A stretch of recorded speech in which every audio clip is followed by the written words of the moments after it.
बिस्मिल्लाहिर्रहमानिर्रहीम। अस्सलाम वालेकुम। पाकिस्तान टुडे के साथ मैं हूं मंसूर आज़म काजी। नाज़रीन, 7.7 ट्रिलियन का बजट कल पेश किया गया और उसके अंदर काफ़ी सारे रिलीफ की बातें की गई। कहा गया कि जी टैक्सेस, नए टैक्सेस नहीं लग रहे, लेकिन इस सारी सिचुएशन के अंदर मेरे ख्याल में सबसे इंपॉर्टेंट जो टॉपिक ऑफ डिस्कशन सामने नज़र आ रहा है वो टैक्सेस ही हैं कि टैक्सेस को किस तरह कंप्लाई किया जा रहा है। FPR के टारगेट्स जो पहले अचीव नहीं हुए उनको अब कैसे अचीव किया जाएगा। पहले ये एक व्यू पॉइंट था कि जी बिकॉज ऑफ कोरोना हम लोग उन टारगेट्स को अचीव नहीं कर सके। अगर आप तब अचीव नहीं कर सके तो अब आपने कैसे वो दोबारा स्टीप टारगेट्स कर दिए हैं, जबकि अभी किसी को इंक्लूडिंग द प्राइम मिनिस्टर किसी को नहीं पता कि कोरोना कब तक रहेगा और कब उसकी पीक आएगी और कब पीक से वो डाउन साइड पर चलेगा। क्योंकि अभी तो लॉकडाउन की दोबारा बातें शुरू हो गई हैं। इस्लामाबाद जहां पर हम बैठे हुए हैं वहां पर भी लॉकडाउन हुआ है। पंजाब में लॉकडाउन की बड़ी डिस्कशन हो रही है इफेक्टिव मंडे।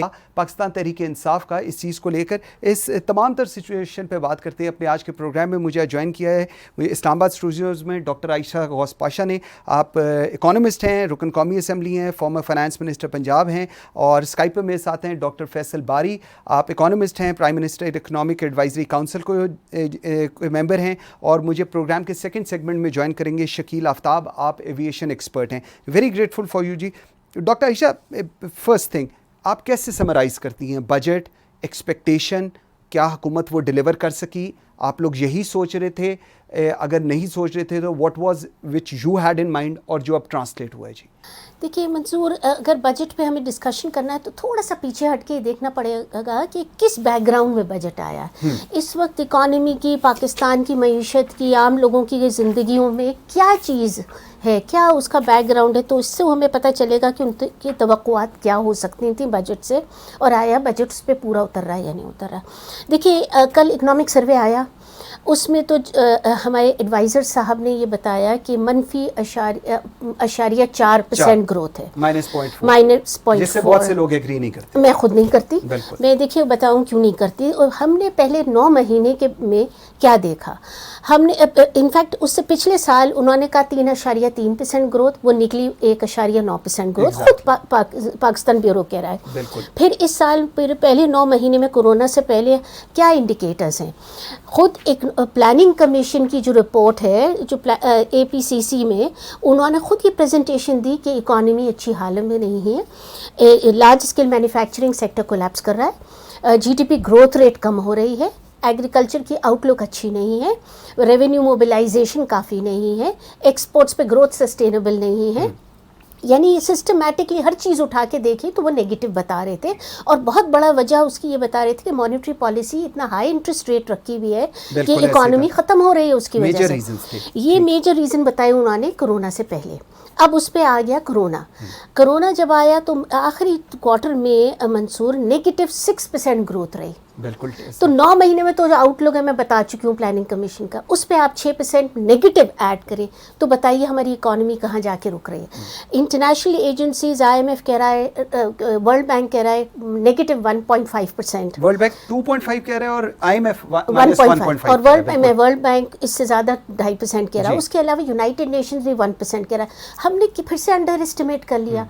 देखिए क्यों प्रॉब्लम हो रही है मुझे इस अंडर एस्टिमेशन में। फिर आप बजट जो ला रहे हैं वो लोग गलत बेस पे ला रहे हैं। तो जब गलत बेस पे लाएंगे तो आपकी अजम्पशंस ही गलत होंगी, तवक्कुआत, तो कैसे आप फिर रियलिस्टिक बजट बना पाएंगे। और नेशनल इकोनॉमिक काउंसिल ने जो मैक्रो इकोनॉमिक फ्रेमवर्क बताया वो तो कह रहे हैं 2.1% ग्रोथ की बात कर रहे हैं। हम कह रहे हैं यहाँ आप नेगेटिव ग्रोथ से पॉजिटिव आ ही जाएं तो अल्हम्दुलिल्लाह हो जाएगा।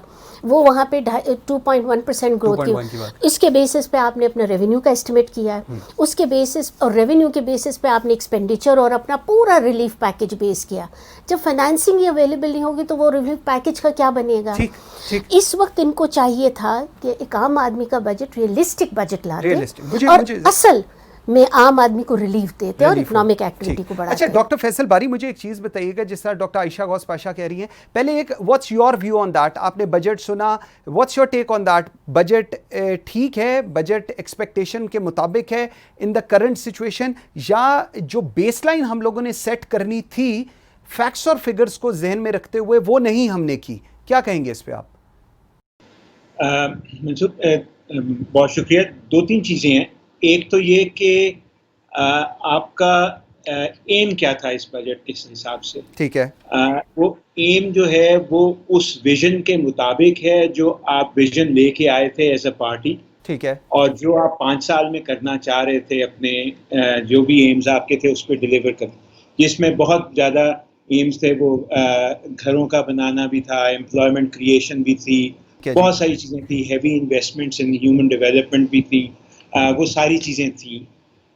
उसमें मुझे ये लगा कि इस दफ़ा ये जो बजट आया, ये पहले ही हमारी इकॉनमी बहुत स्लो डाउन हो गई थी, काफ़ी मुश्किल में थी, हमारे ग्रोथ टारगेट्स अचीव नहीं हो रहे थे, इन्फ्लेशन ज़्यादा थी, हम पूरी कोशिश कर रहे थे किसी तरह स्टेबल रखें, और स्टेबिलिटी भी अचीव नहीं हो रही थी, फादलेस के हम ग्रोथ की तरफ जाना शुरू करते। तो स्टेबिलिटी अचीवमेंट में ही हमें मसले पैदा हो रहे थे कि वो किसी तरह हमसे संभल नहीं रही थी कि पूरी तरह सही तरह से स्टेबल भी हो जाए। ठीक है जी। उस पे ये कोविड-19 का इम्पैक्ट आ गया।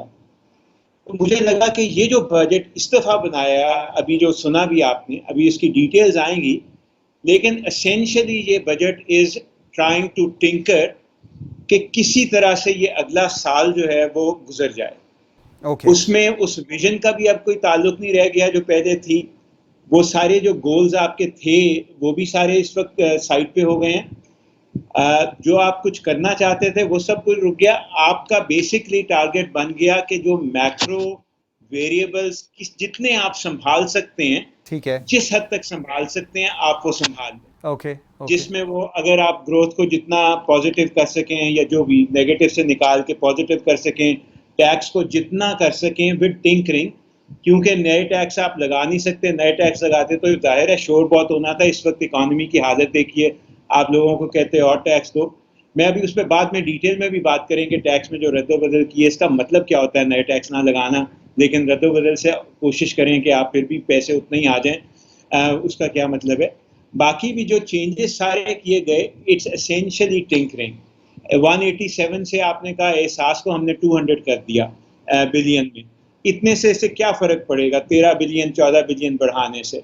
आप हायर एजुकेशन कमीशन का देखें बजट, वो भी कम किया जा रहा है। जितना वो मांग रहे थे, पता नहीं 107 बिलियन मांग रहे थे, आपने कहा 70 बिलियन मिलेगा।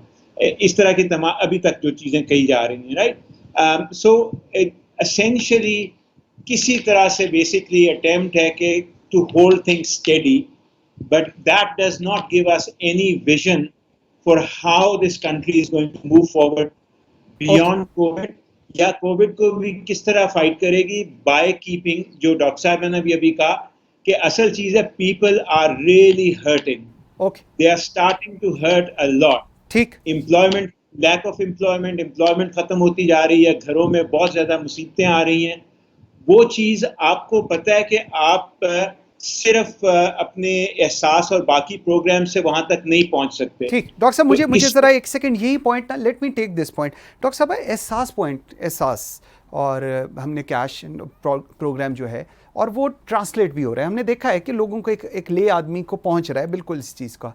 लेकिन बात जो डॉक्टर बारी कह रहे हैं वो जो ऑब्जेक्टिव था जिसके लिए आए थे कि 1 करोड़ घर, 1 करोड़ नौकरियां मिलेंगी, 50 लाख घर होंगे, और ये जो कामयाब नौजवान प्रोग्राम है, to be very honest, not being a critic, but ground पर हमें कुछ होता नज़र नहीं आ रहा। हमने देखा बोर्ड्स बन गए, सब कुछ बन गए, लेकिन एक लोन की प्रोसेसिंग तक एज ऑफ टुडे बैंक से नहीं हुई है। सो वो जो ख्वाब थे वो अलहदा हो गई, आपने पूरे मुल्क को एहसास पे लगा दिया। Is that so? ऐसा हो रहा है? देखिए, आई एम अफ्रेड सो। आप दोनों तरफ देखिए, आप एहसास देखिए ज़रूरी था। उसकी वजह ये थी कि लोगों की वरना वो पॉवर्टी पे बहुत नीचे गिर जाते। बिल्कुल, मैं ये बिल्कुल एग्री करती हूँ कि ये एडिक्वेट नहीं है। मैं ये भी अगर कि 3,000 रुपये महीने में कैसे 6 मेंबर का हाउस होल्ड आप चलाते हैं, ये तो पॉवर्टी से बिल्कुल मतलब ये बिल्कुल मार्जिनल है, लेकिन है तो कम अज़ कम। दूसरा, आपने ये किया, इसको 12 लाख लोगों तक पहुंचाया, ये भी अच्छा स्टेप है, let's give them their growth. But problem उसमें अभी ये है कि ये इनफ नहीं है और इसको सस्टेन आगे करना है कुछ अरसे तक, जब तक आप इकोनॉमिक एक्टिविटी रिवाइव नहीं हो जाती। आपने ये जो छोटा मोटा सा अमाउंट आगे पीछे कर दिया, जैसे अभी डॉक्टर बारी बोल रहे थे, ये तो इनफ नहीं है ना। एक दूसरा, ये डिपेंडेंस से आप इकोनॉमी को रिवाइव नहीं करेंगे। आपको असल में जॉब्स देनी है। एग्जैक्टली। आपको वो इकोनॉमिक एक्टिविटी क्रिएट करनी है जो कि लोगों को खुद नौकरियां फराहम कर दे और आपको वो इन्वायरमेंट पैदा करनी है कि लोग हेल्दी निकल के जाएं और जाके अपने लिए नौकरी देखकर आगे बढ़ें। तो आपने एक तो ये लॉकडाउन से भी पूरा सिलसिला ख़राब हो जाता। अगर ये इफ़ेक्टिव लॉकडाउन होता और ये चीज़ हैंडल हो जाती तो बात अच्छा होती, लेकिन अब तो आपने प्रेवलेंट इतना कर दिया है ये कोरोना का सिलसिला कि यही भी एक बड़ा सवालिया निशान है। लेकिन अलबत्ता coming back to the economic side, budget में आपको डेवलपमेंट एक्सपेंडिचर बढ़ा के उन एरियाज़ के प्रोजेक्ट्स जो कि जल्दी कंप्लीट हो जाएं और जिनमें नौकरियां क्रिएट हो जाएं, आपने उस पे फोकस करना चाहिए था। ये विजन मुझे अभी तक नज़र नहीं आ रहा। आप नया प्रोग्राम तो नया हाउसिंग प्रोग्राम तो कर रहे हैं, वो अभी तक तो मेरे ख्याल से ऑन ग्राउंड है नहीं। बिल्कुल। दूसरा वो Not even one loan has been जी, और वो जिस तरह के लोगों को केटर कर रहा है, देखिए अगर कोई 11-12 हज़ार रुपये महीने देता है, वो क्या गरीब आदमी होता है? वो आप एक गरीब फैमिली छः की है, क्या वो 11-12 हज़ार रुपये महीना दे सकता है? ये तो आप केटर कर रहे हैं मिडिल, बल्कि हमारी अगर हम क्वांटाइल्स लें तो ज़रा अपर मिडिल क्लास के लिए। ये गरीबों के लिए प्रोग्राम डिज़ाइन नहीं किया। ये गरीबों के लिए प्रोग्राम उस वक्त डिज़ाइन होगा जब आप होम इम्प्रूवमेंट्स के छोटा सा एक कमरा बना लो ताकि तुम्हारी ज़िंदगी बेहतर हो जाए, वो जल्दी भी चल पड़ेगा। तो इसकी डिज़ाइनिंग के बारे में मुझे थोड़े से इशूज़ हैं। और दूसरा जो स्टेट बैंक की स्कीम्स आई हैं जितनी भी, वो भी गवर्नमेंट का एक बड़ा वो है। मेरा उस पर भी कंसर्न ये है कि देखिए ये बड़े बिजनेसेस को केटर कर रहा है, ये SMEs के लिए नहीं है। बिल्कुल भी नहीं। कंसर्न भी बड़ा है, बिल्कुल ठीक, बहुत बड़ा कंसर्न अभी तक। अच्छा डॉक्टर साहब, मुझे एक चीज़ बताइएगा, अभी जब हम ये बात कर रहे होते हैं तो सबसे ज़्यादा जो इम्पैक्ट आ रहा है वो हम देख रहे हैं इस वक्त सैलरीड क्लास के ऊपर आ रहा है। 1 करोड़ से ज़्यादा लोग मेरे ख्याल में पॉवर्टी लाइन से नीचे जाने की बात हो रही है जी। 1 करोड़ 7 लाख लोग बेरोज़गार होने जा रहे हैं जी, और 1 करोड़ 26 लाख लोगों की जो नौकरियां हैं वो ख़त्म हो जाएंगी। एक जगह हम लोग एहसास की बात कर रहे हैं और एक जगह हम लोग अपनी यूथ की बात कर रहे हैं जो अनएम्प्लॉयमेंट की तरफ जा रही है। इसमें हमें बिल्कुल वो चीज़ भी याद रखनी है कि वो लोग जो आउट ऑफ पाकिस्तान हैं, जिनकी जॉब्स वहाँ से ले ऑफ हो रहे हैं and they are coming back, जो to be sorry to use this word, they are going to be become a liability on Pakistan and the Pakistan economy. How do you summarise this ji? समझने की बात मंसूर ये है कि मेरे ख्याल में आप पॉवर्टी को ना सिर्फ देखें, आप असल में वल्नरेबिलिटी को देखिए। ये देखिए कि इस मुल्क में अगर कोई भी ऐसा शख्स है जिसके पास सेविंग्स नहीं है और एसेट नहीं है तो वो वल्नरेबल है, क्योंकि कोई भी शौक अगर इसकी इनकम पे आता है तो उसके पास फिर कोई चीज़ नहीं है जिस पे वो फॉल बैक कर सके एज अ हाउस होल्ड। ठीक है जी। राइट। सो अगर नौकरी जाती है, बिजनेस बंद होता है, आपका कोई भी काम खत्म होता है, तो फिर ये तो नहीं है ना कि आपको जी फुल अनएम्प्लॉयमेंट इंश्योरेंस मिल जाए या आपको सोशल वेलफेयर फौरन मिलनी शुरू हो जाए वगैरह वगैरह वगैरह। और अगर एसेट्स नहीं है तो जो ज़्यादा लिक्विड हो तो फिर आप फंस जाते हैं क्योंकि आपकी रेडी कोई इनकम नहीं आ रही जिस पे आप फिर अपना घर चला सकें। ठीक है। वो जो पॉपुलेशन है वो आधी से ज़्यादा हमारे मुल्क की पॉपुलेशन ऐसी है जो रेडी इनकम्स पे या डिपेंडेंट है या फिर वो पॉवर्टी में थी या पॉवर्टी के करीब थी या रेडी इनकम पे है और सेविंग्स उनकी नहीं है। ये सारे लोग वल्नरेबल हैं। और जैसे ही आपने ये कोरोना टाइप शॉक आया तो उसका इमीडिएट इम्पैक्ट, क्योंकि बिजनेसेस बंद हुए, नौकरियां बहुत लोगों की गई, तो इमीडिएट इम्पैक्ट इन सब लोगों पे आता है।